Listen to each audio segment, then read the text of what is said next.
में अभी तक टुडे जीके सीरीज में आपका स्वागत है। शुरू करते हैं। पहला प्रश्न, निम्नलिखित युग्मों पर विचार कीजिए। एक तरफ है जल विद्युत परियोजना, दूसरी तरफ है नदियाँ। तो पहला है टेरी बांध भागीरथी पर, दूसरा है तपोवन विष्णुगढ़ अलकनंदा नदी पर। ये यहाँ पर है, ये गलती से प्रिंट हो गई, ये इसका है। तीसरा है विष्णुगढ़ पीपल कोटी धौलीगंगा नदी पर। उपयुक्त युग्मों में से कौन सा या से सही सम्मिलित है? ऑप्शन ए केवल एक, ऑप्शन केवल दो और तीन, ऑप्शन सी केवल दो, ऑप्शन डी केवल एक और तीन। तो इसका उत्तर है ऑप्शन ए केवल एक। हाल ही में national hydro electronic power corporation limited ने महाराष्ट्र, आंध्र प्रदेश, उड़ीसा, जम्मू कश्मीर, झारखंड, मिजोरम में 20.8 गीगावाट पंप स्टोरेज प्लांट स्थापित करने की योजना बनाई है। टेरी स्टेज 2 भागीरथी नदी पर, टेरी भागीरथी नदी पर है। 1000 मेगावाट की एक परियोजना है, इसलिए युग्म ए सम्मिलित है। तपोवन विष्णुगढ़ धौलीगंगा नदी पर है, 520 मेगावाट की परियोजना है, इसलिए युग्म 2 सम्मिलित नहीं है। विष्णुगढ़ पीपल कोटी अलकनंदा नदी पर 444 मेगावाट की परियोजना है, इसलिए युग्म 3 सम्मिलित नहीं है। तो इस प्रकार हमारे इस प्रश्न का उत्तर हो जाता है ऑप्शन ए केवल एक।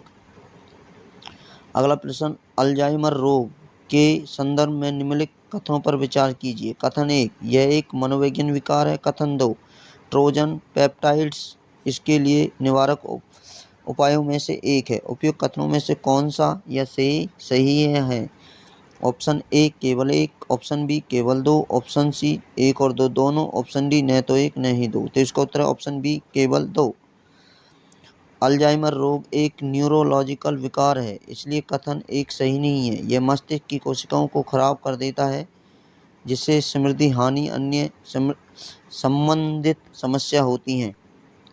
यह वृद्ध और वयस्कों में डिमेंशिया मनोभ्रंश का सबसे आम कारण है। ट्रोजन पेप्टाइड्स अल्जाइमर के लिए निवारक उपाय को में से एक है, इसलिए कथन 2 सही है। तो इस प्रकार हमारे इस प्रश्न का उत्तर हो जाता है ऑप्शन बी केवल 2। अगला प्रश्न, खादी और ग्रामोद्योग आयोग किसके अधीन कार्य करता है? ऑप्शन ए ग्रामीण विकास मंत्रालय, ऑप्शन बी सूक्ष्म लघु और मध्य उद्यम मंत्रालय, ऑप्शन सी खाद्य प्रसंस्करण मंत्रालय, ऑप्शन डी महिला और बाल विकास मंत्रालय। तो इसका उत्तर है ऑप्शन बी सूक्ष्म लघु और मध्यम उद्यम मंत्रालय। हाल ही में खादी ग्रामोद्योग आयोग के पूर्व अध्यक्ष विनय कुमार सक्सेना को दिल्ली के नए उपराज्यपाल के रूप में नियुक्त किया गया है। खादी और ग्रामोद्योग आयोग अधिनियम 1956 के तहत स्थापित एक वैधानिक निकाय है। यह सूक्ष्म लघु और उद्यम मंत्रालय के अधीन कार्य करता है। 2017-18 में इसने हनी मिशन कार्यक्रम शुरू किया था, इसलिए कथन बी सही है। तो इस प्रकार हमारे इस प्रश्न का उत्तर हो जाता है ऑप्शन बी सूक्ष्म और लघु मध्यम मंत्रालय। अगला प्रश्न, भारत का भूकंपीय जोखिम मानचित्र कौन जारी करता है? ऑप्शन ए भारतीय मानक ब्यूरो विश्व, ऑप्शन 2 राष्ट्रीय भूभौतिकीय अनुसंधान संस्थान, C Indian society of earthquake science, option D राष्ट्रीय आपदा प्रबंधन संस्थान। तो इसका उत्तर है ऑप्शन ए भारतीय मानक ब्यूरो। लगातार भारी बारिश के बाद मध्य असम में पहाड़ी जिले दीमा हसाओं में बाढ़ जैसे हालात पैदा हो गए हैं। असम सरकार और रेल मंत्रालय के आकलन से कहा गया है कि जिले को 1000 करोड़ से अधिक का नुकसान हुआ है, लेकिन परिस्थिति की विदों का कहना है कि यह स्थिति अधिक भी हो सकती है। चट्टानों के दो ब्लॉकों के बीच भूगर्भीय फ्रैक्चर के कारण जिला टॉकी फॉल्ट पर है, जिससे भूकंप का खतरा है। भारतीय मानक ब्यूरो भारत में भूकंप खतरे के नक्शे या कोड प्रकाशित करने वाली एक आधिकारिक एजेंसी है, इसलिए कथन एक सही है। तो इस प्रकार हमारे प्रश्न का उत्तर हो जाता है ऑप्शन ए भारतीय मानक ब्यूरो। अगला प्रश्न, निम्नलिखित में से कौन से देश राष्ट्रमंडल के सदस्य हैं? 1 सिंगापुर, 2 श्रीलंका, 3 मलेशिया। दिए गए कूट का प्रयोग कर सही उत्तर चुनिए। ऑप्शन ए केवल 1 और 2, ऑप्शन बी केवल 2 और 3, ऑप्शन सी केवल 1 और 3, ऑप्शन डी 1, 2 और 3, तो इसका उत्तर ऑप्शन डी 1, 2, 3। राष्ट्रीय मंडल परंपरागत रूप से प्रत्येक वर्ष मार्च के दूसरे सोमवार को मनाया जाता है। हालांकि भारत में हर साल 24 मई को राष्ट्रीय मंडल दिवस के रूप में मनाया जाता है। अफ्रीका, एशिया, अमेरिका, यूरोप प्रशांत क्षेत्र में 54 नव स्वतंत्र देश राष्ट्रमंडल बनाते हैं। एशिया के राष्ट्रमंडल देशों में शामिल है Bharat, Pakistan, Bangladesh, Sri Lanka, Maldives, Malaysia, Singapore, Brunei, Darussalam. इसलिए विकल्प डी सही है। तो हमारे इस प्रश्न का उत्तर हो जाता है ऑप्शन डी सही है, 1, 2, 3। अगला प्रश्न, निम्नलिखित में से कौन अंतरजातीय परिषद के अध्यक्ष होते हैं? ऑप्शन ए केंद्रीय गृह मंत्री, ऑप्शन बी राष्ट्रपति, ऑप्शन सी प्रधानमंत्री, ऑप्शन डी भारत के मुख्य न्यायाधीश। तो इसका उत्तर है ऑप्शन सी प्रधानमंत्री। हाल ही में केंद्र सरकार ने अंतरजातीय परिषद का पुनर्गठन किया है। अंतरजातीय परिषद की सत्ता भारत के संविधान के अनुच्छेद 263 के तहत राष्ट्रपति के आदेश पर की गई थी। परिषद का वर्तमान संचय इस प्रकार है। प्रधानमंत्री अध्यक्ष होते हैं। सभी राज्यों के मुख्यमंत्री सदस्य होते हैं। विधानसभा वाले केंद्र शासित प्रदेशों के मुख्यमंत्री, विधानसभा नहीं रखने वाले केंद्र शासित प्रदेश के प्रशासक, राष्ट्रपति शासन के तहत राज्यों के राज्यपाल, केंद्रीय मंत्रिपरिषद के कैबिनेट रैंक के 6 मंत्री, स्थायी आमंत्रित सदस्यों के रूप में कैबिनेट रैंक के 4 मंत्री। इसलिए विकल्प सी सही है। तो इस प्रकार हमारे इस प्रश्न का उत्तर हो जाता है ऑप्शन सी प्रधानमंत्री। अगला प्रश्न, केंद्रीय संरक्षित स्मारक के संदर्भ में निम्नलिखित कथनों पर विचार कीजिए। 1, संरक्षित क्षेत्र के 100 मीटर की परिधि के भीतर निर्माण निषिद्ध है। 2, यह निषिद्ध क्षेत्र के निर्माण कार्य करना है तो संबंधित राज्य सरकार की अनुमति आवश्यक है। उपयुक्त में से कौन सा कथन सही है या है? ऑप्शन ए केवल 1, ऑप्शन बी केवल 2, ऑप्शन सी 1 और 2 दोनों, ऑप्शन डी न तो 1 न ही 2। तो इसका ऑप्शन ए केवल 1 सही है। हाल ही में जगन्नाथ मंदिर के पास जमीनी सर्वे को लेकर एक विवाद सामने आया है। जगन्नाथ मंदिर एक केंद्रीय रूप से संरक्षित स्मारक है जिसका संरक्षण भारतीय पुरातत्व सर्वेक्षण ASI है। प्राचीन स्मारक और पुरातत्व स्थल और अवशेष संशोधन मान्यता अधिनियम अनुसार के अनुसार संरक्षित क्षेत्र के 100 मीटर की परिधि के भीतर निर्माण निषिद्ध है। इसलिए कथन एक सही है। स्मारक के चारों ओर 200 मीटर के क्षेत्र को विनियमित क्षेत्र कहा जाता है। राष्ट्रीय स्मारक प्राधिकरण विनियमित क्षेत्र का प्रबंधन करने ASI संरक्षित साइटों का संरक्षण प्रदान करता है।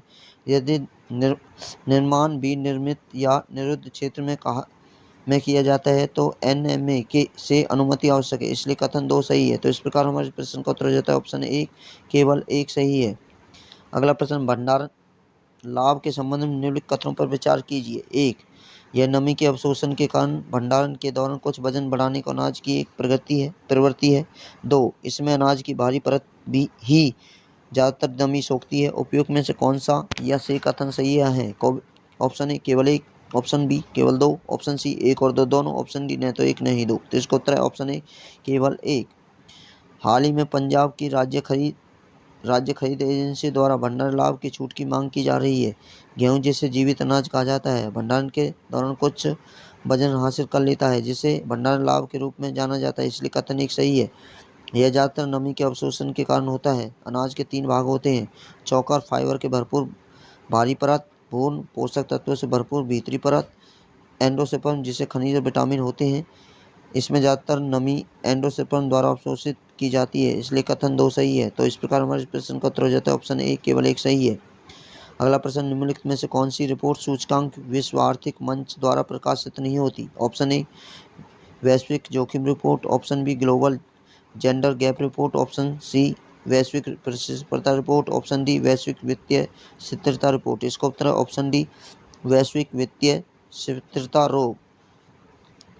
विश्व आर्थिक मंच की वार्षिक बैठक 2022 स्विट्जरलैंड के दावोस में हो रही है।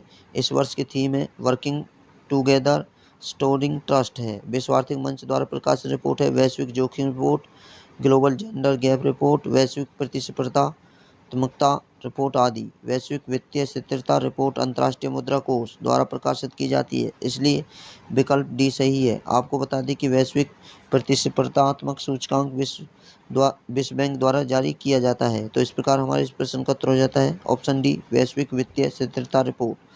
अगला प्रश्न, निम्नलिखित में से जम्मू और कश्मीर में स्थित दर्रे हैं।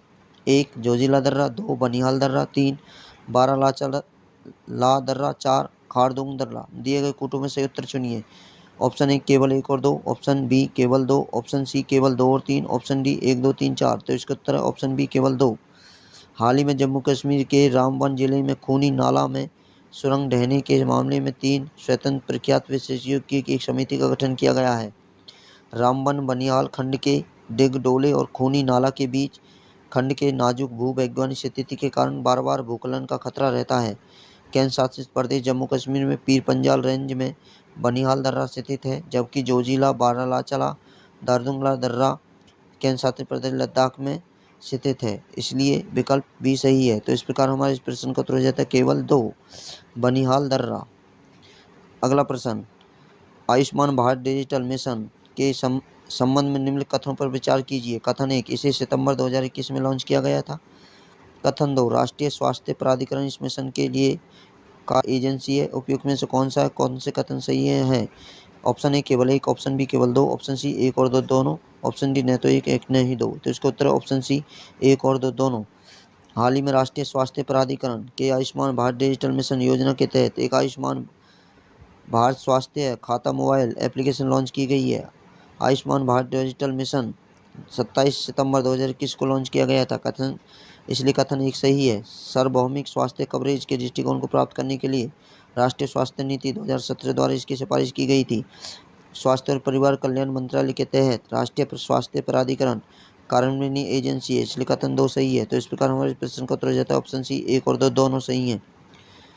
आज का अभ्यास प्रश्न, विश्व स्वास्थ्य संगठन के महानिदेशक की नियुक्ति किसके द्वारा की जाती है? ऑप्शन 1 संयुक्त राष्ट्र महासभा, ऑप्शन बी विश्व स्वास्थ्य सभा, ऑप्शन सी संयुक्त राष्ट्र सुरक्षा परिषद, ऑप्शन डी संयुक्त राष्ट्र महासचिव। तो इसका उत्तर हमें कमेंट बॉक्स में दीजिए। ज़्यादा से ज़्यादा कमेंट बॉक्स में उत्तर दीजिए। वीडियो अच्छी लगी हो तो लाइक करें और कमेंट करें, शेयर ज़रूर कर दें। और हमें आप टेलीग्राम चैनल पर भी फॉलो कर सकते हैं, जिसका लिंक डिस्क्रिप्शन में दिया गया है इसकी PDF के लिए। जब तक के लिए आप सुरक्षित रहें, पढ़ते रहें। कल मिलते हैं अन्य नए प्रश्नों के साथ। Thank you.